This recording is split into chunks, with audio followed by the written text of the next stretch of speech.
بوسہ لینے سے بھی روزہ نہیں ٹوٹتا، تو ناک میں دوائی ڈالنے سے بھی روزہ نہیں ٹوٹتا. تو یہ کوئی غذائی تصویر تو ہوتی نہیں ہے. جی جی، جیسے شوگر کے مریض کئی دفعہ ایسے لوگ ہوتے ہیں. بہت ساری چیزیں ایسی ہیں جن سے روزہ متاثر ہوتا ہے، روزہ ٹوٹ جاتا ہے.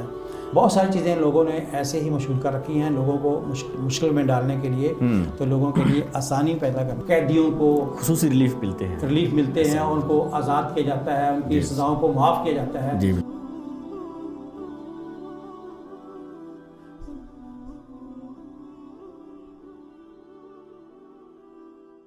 بسم اللہ الرحمن الرحیم. السلام علیکم ورحمۃ اللہ وبرکاتہ. ناظرین، میں ہوں جعفر طیار. آپ دیکھ رہے ہیں رسالہ ٹی وی کی رمضان خصوصی نشریات. رمضان کی اسپیشل ٹرانسمیشن میں ہم نے ایک سیریز کا انعقاد اہتمام کیا ہے کہ احکام و مسائل رمضان المبارک. اس پہ انشاءاللہ ہم روزمرہ کے جو عوامی مسائل ہیں اور دینی رہنمائی ہمیں کیا لینی چاہیے، اور دینی رہنمائی کیا ہے عوام الناس کے لیے، خصوصاً مسلمانوں کے لیے، روزے کی حالت میں، روزہ چھوڑنے کی حالت میں، سحری کی حالت میں، افطار کی معاملات ہیں، تراویح کے ہیں، قیام اللیل کے ہیں، تلاوت قرآن اور جملہ جو رمضان سے متعلقہ ایسی بہت ساری چیزیں ہمارے معاشرے میں جو مروج ہیں اور جو دینی لحاظ سے ہیں بھی صحیح، تو ان کے بارے میں صحیح اور درست رہنمائی کیا ہے وہ انشاءاللہ ہماری سیریز میں ہوا کرے گی. آج کے پروگرام میں ہم بات کریں گے ڈائریکٹر ریسرچ سینٹر دارالاندلس سے آئے ہمارے خصوصی مہمان فضیلت الشیخ جناب جاوید الحسن صدیقی صاحب. آپ ڈائریکٹر ہیں دارالاندلس ریسرچ سینٹر لاہور کے. تو سب سے پہلے شیخ صاحب آپ کو بہت بہت شکریہ ادا کرتے ہیں. شکریہ. خوش آمدید کہتے ہیں. اور اس پروگرام کی ابتدا کرتے ہوئے سب سے پہلے میں آپ سے یہ سوال کرنا چاہتا ہوں کہ رمضان ماشاءاللہ آ چکا ہے اور عوام الناس ماشاءاللہ ایک اس چیز کو دیکھ رہی ہیں اور ایمانیت کی، روحانیت کی بہاریں ہر طرف دیکھنے کو ملتی ہیں. میں چاہتا ہوں کہ عوام الناس شعوری طور پہ رمضان کی فضیلت اور اس کی اہمیت کو سمجھیں، اس کو جانیں، اور اس بارے میں آپ ہمیں رہنمائی فرمائیے کہ رمضان کی اہمیت کیا ہے، رمضان ہمارے لیے کس قدر اہم ہے، یا اس کی فضیلت کے بارے میں ہمیں دینی طور پہ کیا رہنمائی ملتی ہے. بسم اللہ الرحمن الرحیم. الحمدللہ رب العالمین والصلاة والسلام علی رسولہ الکریم. اما بعد، اعوذ باللہ من الشیطان الرجیم. بسم اللہ الرحمن الرحیم. یا ایھا الذین آمنوا کتب علیکم الصیام کما کتب علی الذین من قبلکم لعلکم تتقون. اللہ سبحانہ و تعالیٰ کا خاص فضل و کرم ہے کہ اللہ تعالیٰ نے انسانوں کے لیے، ان کی رہنمائی کے لیے آسمان سے کتابیں نازل فرمائیں. جس طرح انسان اللہ تعالیٰ کی مخلوقات میں سے سب سے بہترین شاہکار ہے، اشرف المخلوقات ہے، تو اللہ تعالیٰ نے اس کی رہنمائی کے لیے، رشد و ہدایت کے لیے، زندگی گزارنے کے لیے انسان کو انسانوں کے رحم و کرم پہ نہیں چھوڑ دیا، بلکہ اس نے خاص عنایت کرتے ہوئے اپنی اس بہترین اور چہیتی مخلوق کے لیے آسمان سے ضابطۂ حیات نازل فرمایا. بے شک. اور یہ تمام اقوام، ماضی میں جتنی بھی اقوام آئی ہیں، سب کے اندر اللہ تعالیٰ نے آسمان سے الہامی کتابیں نازل کی ان کی رہنمائی کے لیے.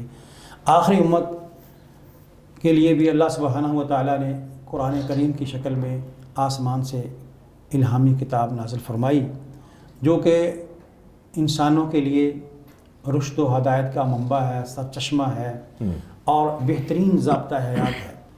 اور رمضان المبارک کا مہینہ خاص طور پہ اس کی جو اہمیت اور فضیلت ہے اس کے بہت سی وجوہات ہیں. باقی 11 مہینوں کے مقابلے میں رمضان المبارک کا مہینہ اپنے اندر شاندار، اس کے اندر اللہ تعالیٰ کی طرف سے پیکج ہے انسانوں کے لیے، اور خصوصی اللہ تعالیٰ رحمتیں کرتا ہے. اس کے اللہ تعالیٰ کے پیش نظر مقصد کیا ہے کہ انسان جو 11 مہینوں میں اس نے جو غلطیاں کی تھیں، جو اللہ کی نافرمانیاں ہوئیں اس سے، اور جو کوتاہیاں کی، اس کی اصلاح ہونی چاہیے. اصلاح کے لیے اللہ تعالیٰ نے ایک پیکج دیا ہے رمضان المبارک کے مہینے میں. اور چونکہ اس مہینے کی جو فضیلت ہے وہ اس لیے بھی ہے کہ اس مہینے کے اندر، اس ماہ مبارک کے اندر اللہ سبحانہ و تعالیٰ نے قرآن کریم جیسی بابرکت کتاب کو نازل فرمایا. سبحان اللہ. قرآن کا نزول بھی اسی مہینے میں ہوا. اسی نسبت سے اس مہینے کی فضیلت ہے باقی سال کے 11 مہینوں پر. اور اس کے علاوہ اس مہینے کی اور بہت بڑی فضیلت کی وجہ کیا ہے کہ اس کے اندر اللہ تعالیٰ نے ایک ایسی رات رکھ دی ہے جسے لیلۃ القدر کہتے ہیں. وہ بھی اصل میں ایک بہانہ ہے, ایک ذریعہ ہے, اللہ تعالیٰ کی طرف سے ایک چانس دیا گیا لوگوں کو کہ اپنے گناہوں سے وہ توبہ کر لیں اور اللہ تعالیٰ ان کو معاف کر دیں. اور اس لیے فرمایا کہ اس میں ایک رات میں کی جانے والی عبادت جو ہے خیر من الف شہر, 1000 مہینوں میں جو عبادات بندہ کرتا ہے اس سے بھی زیادہ بہتر ہے, اس سے بھی بڑھ کر. اس کے علاوہ اللہ سبحانہ و تعالیٰ نے عام معافی کا اعلان کر دیتا ہے. اللہ تعالیٰ کے جو اصول ضابطے باقی مہینوں میں ہیں, پورا سال اللہ کی طرف سے جو لوگوں کی زندگی گزارنے کے لیے قاعدے اور ضابطے بنائے گئے ہیں, اللہ تعالیٰ اس مہینے میں سب کو تبدیل کر دیتا ہے. جی. اور اللہ کی طرف سے رحمتوں کے دروازے کھول دیے جاتے ہیں اور نیکی کے مواقع پیدا کر دیے جاتے ہیں. نیکی کا شاندار بڑا خوشگوار ماحول ہوتا ہے. اور اللہ تعالیٰ اس مہینے میں بہت سے ایسے انعامات بندوں کے لیے اللہ نے رکھے ہیں جو عام مہینوں کے اندر نہیں ہوتے. اللہ سبحانہ و تعالیٰ لوگوں کو جہنم سے آزادی کا اعلان کرتا ہے, آسمان کے دروازے کھول دیے جاتے ہیں, جنت کے دروازے کھول دیے جاتے ہیں, رحمتوں کے دروازے کھول دیے جاتے ہیں, جہنم کے دروازے بند کر دیے جاتے ہیں. دنیا کے اندر ظاہری طور پر جو برائی کا سرچشمہ اور منبع ہے وہ شیطان ہے اور اس کے کارندے ہیں. اللہ تعالیٰ بندوں کے اوپر خاص عنایت کرتے ہوئے اللہ تعالیٰ ان شیاطین کو بھی بند کر دیتا ہے, قید کر دیتا ہے. رسول اللہ صلی اللہ علیہ وسلم فرماتے ہیں کہ سلسلۃ الشیاطین, شیاطین کو زنجیریں ڈال کر جکڑ دیا جاتا ہے. مارادت الشیاطین, بڑے بڑے جو شیطان ہیں, بڑے بڑے شیطان جو برائی دنیا میں پھیلاتے ہیں, سرکشی کا سرچشمہ ہیں اور دنیا میں برائی کا ذریعہ ہیں, سب کو اللہ تعالیٰ قید کر دیتا ہے. یہ ظاہری طور پر بندے کو بتانے کے لیے, سمجھانے کے لیے, چانس دینے کے لیے کہ تو سمجھتا تھا کہ شیطان کے بہکاوے میں آ کر مجھ سے فلاں گناہ ہو گیا تو اللہ تعالیٰ نے اس کو بھی بند کر دیا, اب تو نیکی کی طرف آ جا. اور بلکہ اللہ کے رسول صلی اللہ علیہ وسلم فرماتے ہیں کہ اللہ کی طرف سے ایک فرشتے کو بھیجا جاتا ہے, فرشتہ زمین پہ آتا ہے, منادی کرتا ہے. ویسے تو سارا سال ہی فرشتے اللہ کی طرف سے آتے رہتے ہیں زمین پر, جی, اللہ کے نیک بندوں کے لیے بشارتیں دینے کے لیے, رزق کے اندر کشادگی کے لیے اور بیماریوں سے شفا دینے کے لیے آتے رہتے ہیں. جی, نیک مجالس میں آتے ہیں, ایک نیک مجالس میں آتے ہیں جہاں اللہ کا ذکر ہوتا ہے, قرآن پڑھا جاتا ہے, فرشتوں کا نزول ہوتا ہے. فرشتوں کا نزول بذات خود اللہ تعالیٰ کی رحمت کی دلیل ہے, دلیل ہے. اس مجلس میں اللہ کی رحمت کا نزول ہو رہا ہے. جی. اور نشانی کے طور پر یہاں فرشتے بھی موجود ہیں. جی. تو اللہ کی طرف سے خاص فرشتہ اس ماہ مبارک میں, شہر المبارک جس کو کہتے ہیں, اس مبارک مہینے میں اللہ کی طرف سے فرشتہ آتا ہے. وہ آ کے اعلان کرتا ہے, وَيُنَادِي مُنَادٍ, وہ اعلان کرتا ہے, منادی کرتا ہے, یا باغی الخیر اقبل, اللہ, اے نیکی کی تمنا کرنے والے, تو کبھی سوچتا تھا مجھے بھی جب نیکی کرنے کا موقع ملے گا, ماحول ایسا اچھا ہوگا تو میں بھی نیکی کروں گا, میں قرآن کی تلاوت کروں گا, میں مسجد میں جا کر عبادت کروں گا اور میں دیگر عبادات کو بجا لاؤں گا. اب اللہ نے ایسا ماحول پیدا کر دیا ہے, اب تیرے لیے بہترین موقع ہے, اب تو آپ نیکی کے لیے آ جا.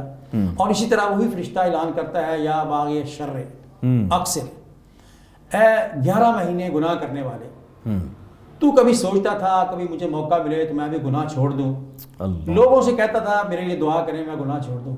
اب اللہ نے ایسا ماحول پیدا کر دیا ہے, اب تمہیں کسی کی دعا کی ضرورت تھی لیکن اب اللہ تعالیٰ نے اس سے بھی بڑا چانس دے دیا آپ کو. وہ کیا ہے کہ آپ نیکی کا ماحول ہے, اب تو گناہ سے رک جا, تو نیکی کا ماحول ہے, اب تو گناہ سے رک جا. جتنے بھی گویا کہ گناہ کرنے کے عوامل ہیں وہ بھی اس ماہ مبارک کے اندر, رمضان مبارک کے اندر ان کو بھی کلوز کر دیا جاتا ہے, ختم کر دیا جاتا ہے, یا اس کے اندر بھی کمی کر دی جاتی ہے. یہ اللہ تعالیٰ کی طرف سے خاص ایک ماحول ہوتا ہے. اس کے علاوہ اللہ سبحانہ و تعالیٰ اس مہینے کے اندر انسان جو اللہ کی نافرمانیاں کرتے ہیں, اپنے گناہوں کی وجہ سے سزا کے مستحق بن جاتے ہیں، اللہ تعالیٰ ان کو بھی اس مہینہ کے اندر خاص طور پر جہنم کی آگ سے آزادی کا اعلان کرتا ہے، سبحان ان کو آزادی دیتا ہے۔ سبحان اللہ۔ یہ ایسے سمجھے جیسے دنیا کا ایک دستور ہے، جب بھی عید کا موقع آتا ہے یا رمضان ماہ مبارک آتا ہے تو حکومت وقت کی طرف سے، حکمرانوں کی طرف سے قیدیوں کو خصوصی ریلیف ملتے ہیں، ان کو آزاد کیا جاتا ہے، ان کی سزاؤں کو معاف کیا جاتا ہے۔ جی بالکل۔ تو اللہ سبحانہ و تعالیٰ جو کائنات کا خالق و مالک ہے، جب وہ اعلان کرے گا کہ میں جہنم، جن کے اوپر جہنم واجب ہو چکی تھی، جو اپنے گناہوں کی وجہ سے جہنم میں جا چکے ہیں، اللہ تعالیٰ ان کو بھی آزاد کر دیتا ہے۔ یہ بھی اسی مہینے کے اندر بہت زیادہ ہوتا ہے باقی مہینوں کی نسبت۔ اس مہینے کی، اس ماہ مبارک کی فضیلت کی ایک وجہ یہ بھی ہے، اور اس کے علاوہ پھر اللہ تعالیٰ جنت کے دروازے کھول دیے جاتے ہیں۔ اللہ کے رسول صلی اللہ علیہ وسلم فرماتے ہیں فتحت ابواب الجنت، ایک حدیث میں یہ الفاظ ہے فتحت ابواب الرحمہ، اللہ کی رحمتوں کے نوازشوں کے دروازے کھول دیے جاتے ہیں۔ سبحان اللہ۔ اور جنت کے دروازے کھولنے کا مطلب کیا ہے کہ آپ معمولی سی نیکی کر کے بھی جنت میں چلے جائیں، اللہ تعالیٰ نے آپ کو ایک راستہ دے دیا، آسان کر دیا آپ کے لیے۔ ایسے ہی ہے۔ اس کے علاوہ نیکی کا ایک ماحول ہوتا ہے گھروں کے اندر، گلی محلے کے اندر، مساجد کے اندر، گویا کہ پورے معاشرے کے اندر نیکی کا ایسا ماحول ہوتا ہے کہ جو آدمی باقی 11 مہینوں میں نیک کام کرنے سے محروم رہتا ہے، اس کے دل میں بھی خیال آتا ہے یار فلاں میرے محلے کے سب لوگ مسجد کی طرف جا رہے ہیں۔ یہ منظر آج ہی رات لوگوں نے دیکھا جی بالکل، کہ وہی گلے محلے ہیں جہاں آپ پہلے رہتے تھے، جب اذان ہوتی تھی تو لوگ بہت کم، چند ایک لوگ خوش نصیب ہوتے تھے جو مسجد کا رخ کرتے تھے۔ رات کو لوگوں نے دیکھا منظر، جی بالکل، کہ لوگ گروہ در گروہ مساجد کی طرف جا رہے ہیں۔ ایسے ہی ہے، بالکل۔ یہ جو لوگوں کا مسجد کی طرف رخ ہو جاتا ہے، مساجد کی طرف جانا ہے عبادت کے لیے، نماز تراویح کے لیے، تو جو آدمی اس نیکی کے ایسے کاموں سے محروم رہا، وہ جب یہ منظر دیکھتا ہے دل میں شوق پیدا ہوتا ہے، دل میں شوق یہ ہے وہ ماحول پیدا ہوتی ہے، ماحول سے متاثر اور ہوتا پھر ہے۔ مساجد سے خوبصورت آوازوں کے ساتھ قرآن کی تلاوت کا آغاز ہوتا ہے، سبحان وہ آوازیں بھی کانوں سے ٹکراتی ہیں تو دل کے اوپر اثر کرتی ہیں۔ یہ آوازیں سن کر بھی وہ بندہ جو ہے وہ مساجد کا رخ کرتا ہے۔ یہ مناظر ہیں، یہ وہ ماحول ہے نیکی کا۔ اس کے علاوہ پھر اللہ سبحانہ و تعالیٰ جو ہے، بندہ بعض اوقات بندے کو نیک کام کرنے کا بھی طریقہ نہیں آتا کہ میں نے اللہ کی عبادت کیسے کرنی ہے۔ جب یہ ماحول دیکھتا ہے تو وہ نیک کام کرنے کی کوشش بھی کرتا ہے اور اچھے طریقے سے کرنے کی کوشش کرتا ہے۔ مثال کے طور پر اس کے بہت سے مسائل ہیں، وہ اللہ سے ان مسائل کا حل چاہتا ہے، دعا کرنا چاہتا ہے، تو اس کو بعض اوقات بندے کو دعا کرنے کا سلیقہ بھی نہیں آتا، اسلوب بھی نہیں آتا، طریقہ بھی نہیں آتا۔ جب لوگوں کو دیکھتا ہے کہ لوگ اجتماعی طور پر مل کر دعائیں کر رہے ہیں، التجائیں کر رہے ہیں، کسی کی آنکھوں سے آنسو جاری ہیں، تو یہ جو ماحول ہوتا ہے نا، یہ بندے کو بہت زیادہ متاثر کرتا ہے، اس کے دل پہ رقت طاری ہو جاتی ہے۔ نتیجتاً وہ بندہ جو ہے اس کے دل سے بھی وہ ایسے الفاظ، ایسے کلمات نکلتے ہیں جو اللہ کو بڑے پسند آ جاتے ہیں اور اس کے گناہوں کی معافی کا سبب بن جاتے ہیں۔ سبحان اللہ۔ یہ ہے وہ ماحول جس کا ہم تذکرہ کرتے ہیں کہ رمضان المبارک کے اندر بھی شاندار ماحول ہوتا ہے، اور یہ ماحول جو ہے یہ بھی اسلامی کلچر، اسلامی تہذیب اور اس کا ایک مظہر ہے جو مسلمان ملکوں میں، مسلمان معاشروں میں، اسلامی سوسائٹی کے اندر ہمیں خاص طور پر رمضان المبارک کے مہینہ میں دیکھنے کو ملتا ہے۔ تو یہ وہ ماحول ہے، یہ بندہ کبھی تمنا کرتا ہے کاش کہ یہ سارا سال یہ ماحول رہے، لیکن رمضان کے اندر خاص طور پر یہ اللہ تعالیٰ کی خاص عنایتوں سے یہ ماحول پیدا ہوتا ہے۔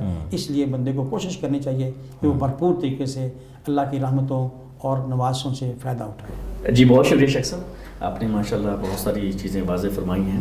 یوں تو بہت سارے ایسے امور اور ایسی بہت ساری فضیلتیں ہیں جو رمضان کو جو ممیز کرتے ہیں باقی مہینوں سے، لیکن جی ساتھ ساتھ یہ بھی رہنمائی فرمائیے کہ جو حرمت والے 4 مہینے ہیں اسلامی مہینوں میں سے، تو کیا رمضان کا شمار ان حرمت والے مہینوں میں بھی ہوتا ہے؟ نہیں، حرمت والے مہینے 4 جو ہیں اس میں ذوالقعدہ، ذوالحجہ، جی محرم اور رجب کا مہینہ ہے۔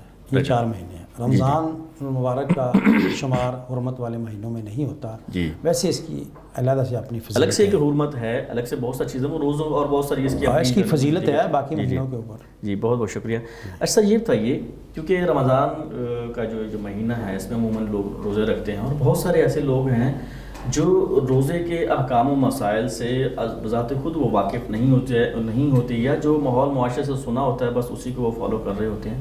ایسے کچھ امور، ایسے کچھ کام یا ایسے کوئی مسائل یا کوئی ایسے کام آپ کہہ لیجیے سادہ زبان میں اگر استعمال کروں تو، کہ جن سے روزہ فی الحقیقت نہیں ٹوٹتا، ایسے کام جن سے روزہ فی الحقیقت نہیں ٹوٹتا لیکن عوام الناس میں مشہور ہوتا ہے یا انہوں نے سن رکھا ہوتا ہے کہ روزہ ہمارا ٹوٹ گیا، اور پھر وہ اس ٹوٹنے کو پھر وہ تو ایسے کام کے بارے میں ذرا ہمیں فرمائیے۔ دیکھیں اصل میں جو اسلامی عبادات جو نا، ان کا جو بیسک اصول ہے یہ فطرت کے بہت قریب ہیں جی، یہ بڑی کامن ہوتی ہیں، یعنی کہ ان کو معمول کے مطابق ان کو بندہ سر انجام دے سکتا ہے۔ جی تو جتنی بھی عبادات ہیں، خاص طور پر روزہ جیسی جو عبادت ہے جس کے اندر بظاہر دیکھنے میں یہ لگتا ہے کہ بہت سختی ہے، صبح سے لے کر شام تک، سحری سے لے کر افطاری تک کھانے پینے سے بندہ گریز کرتا ہے اور بھی بہت سی چیزوں حلال چیزوں کو چھوڑ دیتا ہے۔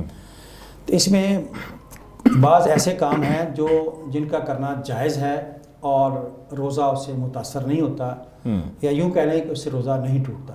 مثال کے طور پر آپ نے وضو کرنا ہے، کلی کی ہے تو کلی کرنے سے بھی روزہ نہیں ٹوٹتا۔ ہاں اتنی کوشش کریں کہ کلی کرنے میں مبالغہ نہ ہو، جیسے غرارے کرنا ہے، گلے تک یا پانی نہ پہنچے تو آپ کلی کر سکتے ہیں۔ اسی طرح ناک میں پانی چڑھاتے وقت بھی کلی کے ساتھ ہی بالکل اس طرح آپ نے ناک میں پانی چڑھانا ہے تو اس میں بھی آپ مبالغہ نہ کریں تو آپ ناک صاف کر سکتے ہیں۔ اور اس کے علاوہ ایک بڑی کامن سی بات ہے، عام مشہور یہ ہے کہ روزے دار کے سامنے بیٹھ کر کھانا نہیں چاہیے جو بندہ گناہ گار ہوتا ہے یا فطرت انسانیت دیکھ کے۔ حالانکہ ایسی کوئی بات نہیں ہے، روزے دار کے سامنے بیٹھ کر کھا سکتا ہے اچھا جو جس کا روزہ نہیں ہے۔ مطلب یہ شرعی طور پہ ایسا کچھ نہیں ہے، یہ لوگوں نے از خود اپنا ایک بنایا ہوا ہے، ایسے لوگوں نے مشہور کر رکھا ہے۔ صحیح۔ اسی طرح یہ بھی مشہور ہے کہ اگر کوئی بندہ روزے کے ساتھ ہے اور وہ بھول کر کھا پی لیتا ہے، اس سے بھی اس کا روزہ نہیں ٹوٹتا۔ اس کے ساتھ ایک جڑی ہوئی بات یہ ہے کہ جب کوئی کھانا روزے دار پانی پی رہا ہو بھول کر یا کھانا شروع کر دے تو ساتھ بیٹھے ہوئے لوگ اس کو ٹوک دیتے ہیں، بھئی تیرا روزہ ہے تو کیا کر رہا ہے؟ ہاں بتا دیتے ہیں اس کو۔ اللہ کے رسول فرماتے ہیں کہ اللہ تعالیٰ اس کو کھلا رہا ہے، آپ اس کو یاد نہ دلائیں، نہ اس کو ٹوکیں اور نہ اس کا روزہ ٹوٹتا ہے۔ سبحان اللہ، تو اللہ کا خاص فضل ہے اس کے اوپر کہ اللہ تعالیٰ اس کو یعنی پاس بیٹھا بندہ بھانپ رہا ہے کہ اس کو روزہ ہے، اس کے باوجود اس کو یاد نہ دلائے، وہ خاموش رہے کہ اللہ کا اس کا معاملہ ہے، میں خاموش۔ بالکل، یہ اللہ تعالیٰ اس کو کھلا رہا ہے، بندے کو یاد نہیں دلانا سبحان چاہیے۔ اللہ۔ اسی طرح مسواک کرنا ہے، پیسٹ کرنا ہے، ٹوتھ پیسٹ کرنا ہے، ٹوتھ برش کرنا ہے، اس سے بھی روزہ نہیں ٹوٹتا۔ جی اس کے علاوہ اچھا عبادت کے ساتھ میں یہاں پہ تھوڑا سا اس میں اضافہ کرنا چاہتا ہوں۔ مسواک کے بارے میں عموماً یہ آتا ہے کہ رسول اکرم صلی اللہ علیہ وسلم، ہم نے علماء سے سنا تھا ایسا، آپ اس کی تو تصدیق فرما دیجیے کہ رسول اکرم صلی اللہ علیہ وسلم جب مسواک فرماتے عام حالت میں تو وہ اس طرح کی آوازیں باقاعدہ آتی تھیں۔ کیا یہ کیفیت یا یہ چیز یعنی حلق میں بھی مسواک، تو رمضان کے روزے میں بھی، روزے کی حالت میں بھی ہم مسواک ایسا کر سکتے ہیں؟ ایسا کرنے سے کرنے سے یا حلق میں مسواک کو حلق میں مارنے سے جسم سے چیز باہر آتی ہے جی، تو اس سے تو روزہ بالکل متاثر نہیں ہوتا۔ ایک بیسک اصول یہ ہے روزے کا کہ جسم سے باہر آنے سے روزہ کبھی متاثر نہیں ہوتا۔ اب باہر سے چیز کو اندر آتی ہے، خاص طور وہ بھی غذا کی شکل میں ہو تو وہ روزے کو متاثر کرتی ہے، اس سے روزہ ٹوٹتا ہے۔ کیونکہ ہم کلی کرنے میں مبالغہ کرنے سے ممانعت ہے، جیسا آپ نے فرمایا۔ اسی طرح ناک میں پانی چڑھانے سے بھی مبالغہ کرنے سے گریز کرنا چاہیے۔ تو مسواک کرنے میں بھی میرا خیال ہے کہ ایسا کوئی ہے کہ اس میں مبالغہ نہ کیا جائے؟ نہیں، اس میں مبالغہ ہو ہی نہیں سکتا نا، اس میں تو آپ نے دانت صاف کرنے ہیں، جی کلی منہ میں پانی ڈال کے منہ صاف کرنا ہے، اس دوران بھی وہی احتیاط کی جائے گی جو کلی کرتے وقت کی جاتی ہے۔ جی ٹھیک۔ اس کے علاوہ بندہ سویا ہوا ہے، اس کا احتلام ہو جاتا ہے جی، یا اس کے منی کا اخراج ہو جاتا ہے جی، سویا ہوا ہے، تو اس صورت میں بھی بندے کا روزہ نہیں ٹوٹتا۔ ٹھیک ہے۔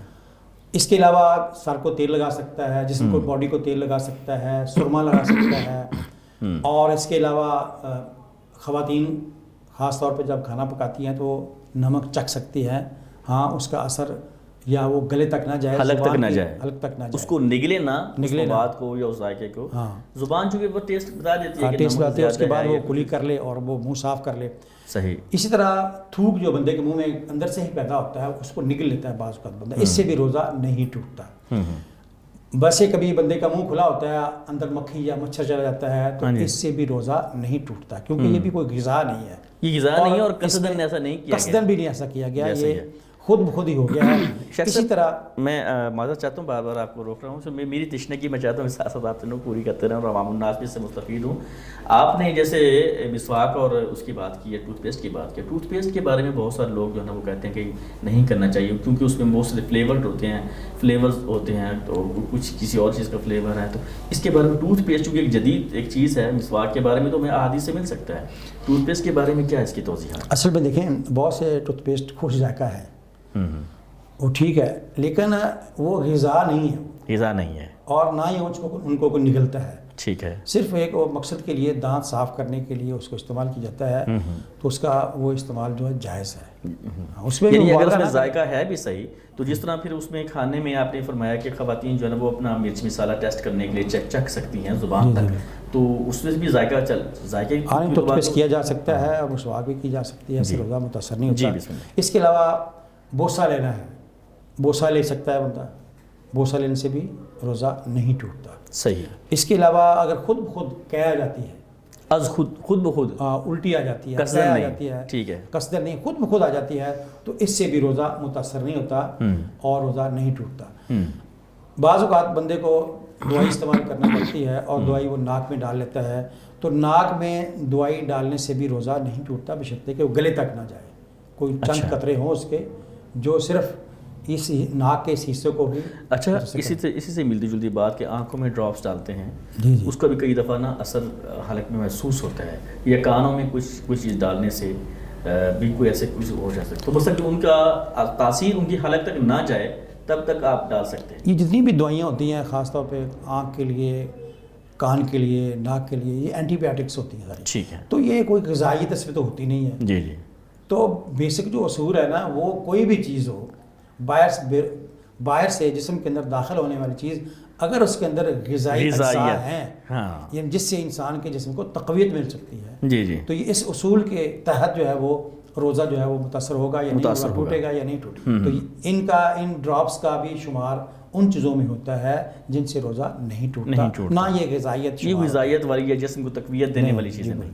اسی طرح ایک ماں جو ہے بچے کو فیڈ کرتی ہے، دودھ پلاتی ہے، تو اس سے بھی روزہ اس کا متاثر نہیں ہوتا. اسی طرح اس کے علاوہ کوئی بندہ مریض ہے اور وہ روزانہ انجیکشن لیتا ہے، ٹیکہ لگواتا ہے، تو ایسے ٹیکے، جیسے شوگر کے مریض کئی دفعہ ایسے لوگ ہوتے ہیں، ایسے ٹیکے جن کے اندر غذائیت نہیں ہے، اس کے اندر بھی وہی اصول ہے جو کوئی ڈرپ کی شکل میں نہ ہو، ٹھیک ہے، خالی انجیکشن ہے اور وہ بیماری کے لیے، علاج کے لیے، مخصوص بیماری کے لیے مخصوص انجیکشن ہے، وہ بھی لگایا جا سکتا ہے. ہاں ایسے انجیکشن جو جیسے طاقت کے ہیں یا ڈرپ کے اندر شامل ہوتے ہیں یا ڈرپ کے اندر دیے جاتے ہیں، تو اس سے انسان کے جسم کو تقویت ملتی ہے، اس سے روزہ ٹوٹ جاتا ہے. عام جو انجیکشن ہوتے ہیں جو مختلف بیماریوں کے علاج کے لیے، کیونکہ اگر وہ مریض جو ہے وہ انجیکشن نہیں لگوائے گا تو اس کے بیماری کے بڑھ جانے کا خطرہ ہوتا ہے اور اس کا روزہ بھی متاثر نہیں ہوتا اور وہ بیماری سے بھی محفوظ رہتا ہے. اس کے علاوہ بندہ کسی کو بوقت ضرورت خون دے سکتا ہے، بلڈ ڈونیٹ کرتے ہیں لوگ، دیتے ہیں، بلڈ ڈونیٹ کرتے ہیں، وہ کر سکتا ہے، اس سے بھی بندے کا روزہ نہیں ٹوٹتا. یہ چند ایک مشہور چیزیں ہیں. بہت ساری چیزیں لوگوں نے ایسے ہی مشہور کر رکھی ہیں لوگوں کو مشکل میں ڈالنے کے لیے، تو لوگوں کے لیے آسانی پیدا کرنی چاہیے. بلڈ ڈونیٹ کرنے سے اگر نہیں ہوتا تو بلڈ ویسے کوئی زخمی ہو جاتا ہے تو اس سے تو پھر بالکل اسے متاثر نہیں ہوتا. اگر آپ زخمی ہو گئے ہیں، خدا نخواستہ ایکسیڈنٹ ہو گیا، تو اس سے بھی آپ اس کو بہت زیادہ بلڈ اس کا اگر بہہ جاتا ہے تو وہ ایک علیحدہ کیس ہے کہ ڈاکٹر اس کو ٹرپیں وغیرہ لگائیں، پھر تو روزہ ٹوٹ جائے گا. لیکن نارمل حالات میں وہ تو ایک اور چیز بن جائے گی نا. نارمل حالات میں کسی سال کے روزہ وہ کہ میرا خون نکل گیا تو میرا روزہ ٹوٹ گیا، ایسا نہیں ہے. بہت بہت شکریہ. اچھا، ایسے یہ تو ہیں وہ کام، وہ ایسی چیزیں، وہ ایسے کام جو عوام الناس کئی دفعہ ان میں ذرا پزل ہو جاتی ہے، کنفیوز ہو جاتی ہے کہ پتہ نہیں روزہ ہے نہیں ہے، اب میں ڈراپس ڈال بیٹھا ہوں، پتہ نہیں کیا ہو گیا وغیرہ وغیرہ. لیکن ایسے واضح کام کہ جن سے روزہ باقاعدہ ٹوٹ جاتا ہے، ان کے بارے میں ذرا توضیح فرما دیجیے۔ بہت ساری چیزیں ایسی ہیں جن سے روزہ متاثر ہوتا ہے، روزہ ٹوٹ جاتا ہے۔ مثال کے طور پر کوئی بندہ قصداً کھا لیتا ہے یا چیز پی لیتا ہے، اس کا روزہ بھی ٹوٹ جاتا ہے۔ اسی طرح جماع ہے، جماع کرنا اپنی بیوی کے ساتھ، تو اس سے بھی روزہ ٹوٹ جاتا ہے، دونوں کا ٹوٹ جاتا ہے۔ ٹھیک ہے۔ اور اس کے علاوہ اگر بندے کا کے جسم سے منی کا اخراج ہو، حلال طریقے سے ہو یا حرام طریقے سے ہو، قصداً کیا جائے، تو اس سے بھی روزہ ٹوٹ جاتا ہے۔ اور اگر کوئی بندہ قصداً قے کر لیتا ہے، اس سے بھی روزہ ٹوٹ جاتا ہے۔ اس کے علاوہ خاتون ہے، اس کو حیض آ جاتا ہے، اس روزے سے ہے وہ، تو اس کا روزہ بھی ٹوٹ جائے گا۔ اس طرح نفاس سے بھی روزہ، حیض اور نفاس سے بھی روزہ ٹوٹ جاتا ہے۔ تو یہ چند ایک معروف مشہور جو روزہ ٹوٹنے والی چیزیں ہیں وہ آپ کے سامنے بیان کر دی ہیں۔ بہت بہت شکریہ۔ اور رمضان مبارک سے ہر آدمی مستفید ہونا چاہتا ہے، اور ہونا بھی چاہیے، اور جو نہیں ہونا چاہتا اس کو بھی ہونا چاہیے۔ ایسا کوئی خاص کلیہ، کوئی ایسی کوئی خاص چیز جو عام ہو، آسان ہو، اسے عوام الناس، خواص الناس، عام اور خاص، ہر بندہ آسانی کے ساتھ کر گزرے، ایسا کوئی ہمیں اگر کوئی آدمی جو ہے، کوئی مسلمان رمضان مبارک کے مہینے سے کما حق ہو، مستفید فائدہ حاصل کرنا چاہتا ہے، مستفید ہونا چاہتا ہے، تو وہ دو کام کر لے۔ جی، ایک تو اپنے آپ کو مسجد کے ساتھ جوڑ لے، ٹھیک ہے، دوسرا قرآن کے ساتھ جوڑ لے۔ سبحان اللہ۔ یہ دو چیزیں ایسی ہیں جو جس کے اندر اللہ نے بہت بڑی خیر رکھی ہے۔ مسجد میں جائے گا، نیکی کا، نیک کام کرنے کا، عبادت کرنے کا شوق پیدا ہوگا۔ قرآن سے جڑ جائے گا تو براہ راست اللہ تعالیٰ کی رہنمائی میں زندگی گزارنے کا جذبہ پیدا ہوگا۔ تو یہ دو چیزیں ہیں، اس لیے کوشش کرنی چاہیے کہ ان دو مسجد کے ساتھ تعلق مضبوط کر لے، اور قرآن کے دوستی ساتھ کر لے، اور قرآن کے ساتھ تعلق درست کر لے۔ جی، بہت بہت شکریہ شیخ صاحب آپ کا۔ یہ تو ناظرین، یہ تھا ہمارا آج کا پروگرام۔ ہم محترم جناب فضیلت الشیخ جاوید حسن صدیقی صاحب کا شکر گزار ہیں کہ انہوں نے اپنے قیمتی وقت میں سے ہمارے لیے وقت مختص کیا، ہمیں دیا، اور آپ کی اور میری رہنمائی کے لیے ہمارے اسٹوڈیو میں تشریف لائے۔ جناب آپ کو بہت بہت شکریہ۔ اور اسی شعر کے ساتھ کہ یہ چاند افق پہ اترا اور وجد میں عالم آیا، صد شکر کہ پھر جیون میں رمضان مکرم آیا، اپنے میزبان جعفر طیار کو دیجیے اجازت۔ ملاقات ہوگی آپ سے انشاءاللہ اگلے پروگرام میں۔ السلام علیکم ورحمۃ اللہ وبرکاتہ۔